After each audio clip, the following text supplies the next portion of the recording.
Hello and welcome to today's episode of the Exposure Scientist podcast. One area that I've been doing some work in recently, and I have done work in it over a number of years, is the product safety side of consumer products and understanding what the importance is of producing those products, the materials that go into those products, the safety of those materials, and the safety of the end use product for consumers. This could be for products that are under a number of different, I'll say, schemes, whether it's a regulatory kind of framework or something that's laid out by, I'll say, a brand ambassador. Where a brand or grouping, if you want to put your name on there or the brand's name on there, you have to comply with their, I'll say, safety specifications and manufacturing specifications and product specifications. And I have seen those evolving over the past few years. I'll say from the brand compliance side. And it's important to understand if you are a producer of products and you are interested in getting with a brand and understanding what their brand compliance is, it's important to get in early with individuals that are going to be assessing the safety of that product. So when you're performing, I'll say, product safety assessments, get in early with the individual because there's a lot that goes into, I'll say, the planning and understanding and the assessment of the product itself. And I've seen this more and more recently, but I have seen it all throughout my career at different stages and different levels based on, I'll say, experience with the manufacturer or the brand, or just level of understanding. Some brands and some manufacturers have a complete understanding of the process because A, they've been through it before, or B, I'll say, money is no object for them. They say, let's just get this done and get it done the right way the first time. And I have seen some other people who are, I'll say, on the other end of the spectrum of that, where money is very tight and they want to get things done quickly, but they don't want to spend the funds to get it done correctly and have a good product produced.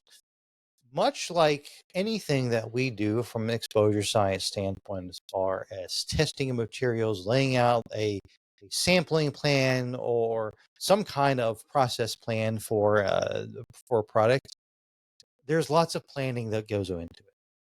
You understand, I'll relate this to industrial hygiene, something you understand a facility, you understand the employees there, you understand how many samples you need in the field, you understand how many sample blanks you need, trip blanks, whatever you have a need, understanding what field equipment, et cetera, et cetera.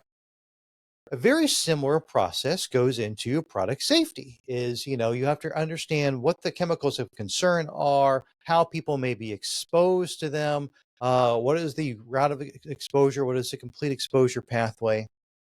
And there's testing and laboratory coordination that has to be done, and it has to be done in a certain way. Much like industrial hygiene, other stuff, that lab data that is generated has to be interpretable. You have to be able to apply that data to what you're doing and make an educated finding based on that laboratory data. And I think it's important for manufacturers or people who want to get associated with a brand. And I'm not talking about, something where it's a medical device where there's a regulatory framework for it, but it could have applicability there as well. But I'm talking about safety assessments where, it may be a CPSC concern.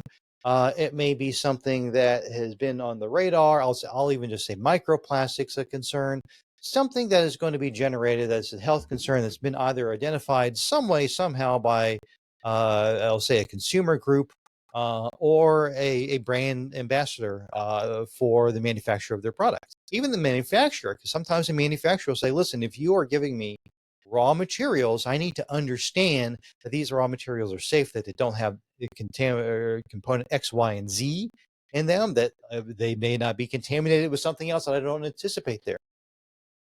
Everything has to be done in a certain order in a certain way. And I have seen more and more recently where a lot of people want to rush through the process. They don't want to engage someone early on. They're told, hey, you need to get this done. And then for lack of better terminology, they start playing scientist. They say, well, this is what I think they need, and this is what the laboratory test I think needs to be done. And they approach a lab, and they go to the lab and say, okay, this is what I need done. And then they generate a bunch of data, and then they come to an exposure scientist and say, look at this pile of data I have. I had it generated. I did it myself. They puff up their chest and say, look how good a job I did. write me a safety assessment and let me know your findings. And you start looking through the data and reviewing and information, and you start seeing that there are data gaps there, or it was not the correct analysis, or the sensitivity of the laboratory analytical method was not such that it needed to be. And then you go back to them and say, listen, this is not what it needs to be.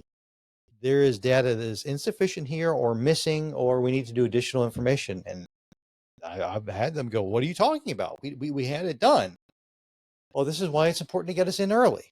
Get this exposure scientist in early, do the data, do the analysis, do the coordination with the laboratory, understand what the product is, understand what the exposure is going to be. There's a lot more that goes into it than just checking a box. A lot of these manufacturers today, I'm not saying all of them, but a lot of them are wanting to check a box. This is just a box checking exercise, or give me your signature exercise just to get me with that brand. But you have to realize that signature on the sheet of paper is your brand. It is what you are attesting to in that safety assessment. You're saying, listen, it's safe, it's good, it's pure, it's wonderful, it's not going to cause any problems. But if you don't have the data to support that, then you have to say, listen, I don't think I can do that, because they're not getting us in early enough. Again, some of them are like, okay, you know what? Tell us what needs to be done. And that's great. I love those manufacturers. They say, write us out a safety assessment plan. Look at the information, look at what's known about it, look at the raw materials, et cetera, et cetera. Look at what information that we don't have here for you, and let us know what you need. Others, and I had one recently, just say, listen, I know you wrote us a sampling plan, an assessment plan. The laboratory said it was too onerous. So I just said, you know what, we don't need to do that. We need to do, well, we'll just do X, Y, and Z. And Alex can take a look at it and make his own opinion. That's not helpful to us. That's not helpful to me. I can't, if I didn't design and implement the plan, I can't look at that data for my safety assessment purposes and come to a reasonable conclusion. Now, the other information can be supportive of my conclusion and what I'm finding. But if I say, listen, it needs to be this, and that data do not exist, then there's going to be data gaps. And I'm going to have to say that there are data gaps. And I may not have a conclusion for the product safety of it. I may say, listen, as far as constituent A, B, and C, I don't have information. I can't form an opinion on that. I can on these others. My recommendation is, as a manufacturer, go back to the laboratory and do these additional tests. But again, be careful and be understanding of, if they're so fast to rush and circumvent you as a scientist who's going to be the expert in the field, telling them what needs to be done, I would be worried that if they've done that once, they may do it again. And that's just something you have to consider when you're working with some of these manufacturers, is what protections do you have in there for yourself that will ensure that your product safety assessment will stand up to, I'll say, scientific rigor. That's what it's all about. Is if you are comfortable providing that opinion with your scientific rigor, that's fine. There are, it's like, and I hate this, make this analogy, but it's like people who doctor shop. They're looking for someone who's going to give them what they want. There are people who look for a toxicologist or a product safety assessment scientist or an exposure scientist to give them what they want. I had one manufacturer say, I need your help. I need your help. And I said, all right, this is the process. And they said, no, we found somebody local. Don't worry about it. I said, okay. And they came back to me about 2 weeks later. And I saw the data that they had generated, and it wasn't good. It wasn't supportive data. It wasn't data that was going to be helpful to my assessment. And they said, yeah, we actually need we need your assistance. And, and some of these people have to understand that there's limited bandwidth sometimes on what we can take on. And sometimes, if we may be available 1 week, but 2 or 3 weeks later, we may not have that availability. And if we don't have the availability, then we just can't do the assessment. So thinking that you're going to, it's like the old adage, quick, cheap, and good, pick two. It's going to come back to bite someone somehow, some way.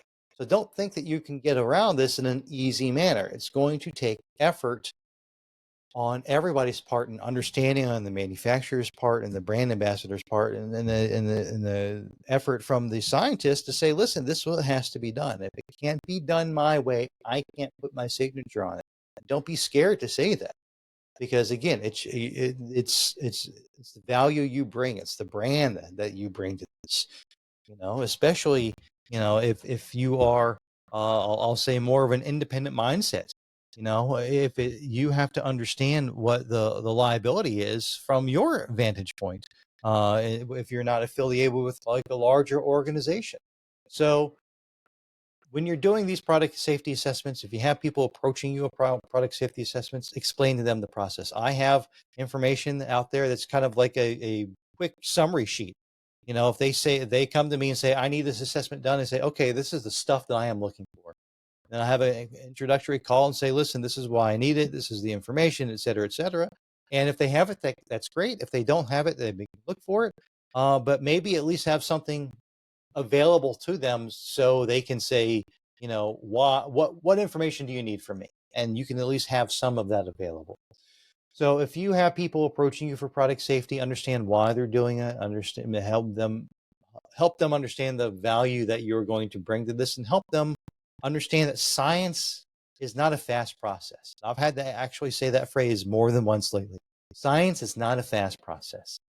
It takes time to get things done. You can't say, well, I need this done overnight. Everybody thinks of CSI and they say, well, these analyses are done in 2 minutes. That's not how science works.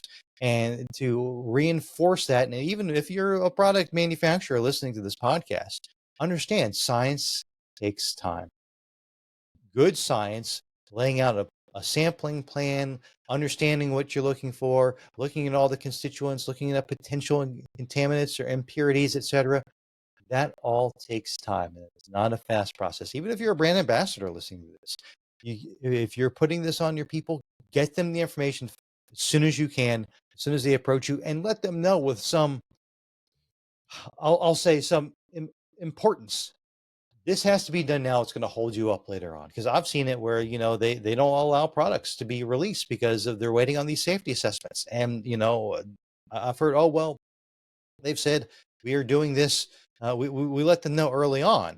And I talked to the manufacturer, and so she said, but it's oh well, they only told us a month ago. But that's not enough time. Sometimes in talking with laboratories, these tests are taking 4, 5, 6 weeks to get results back from samples.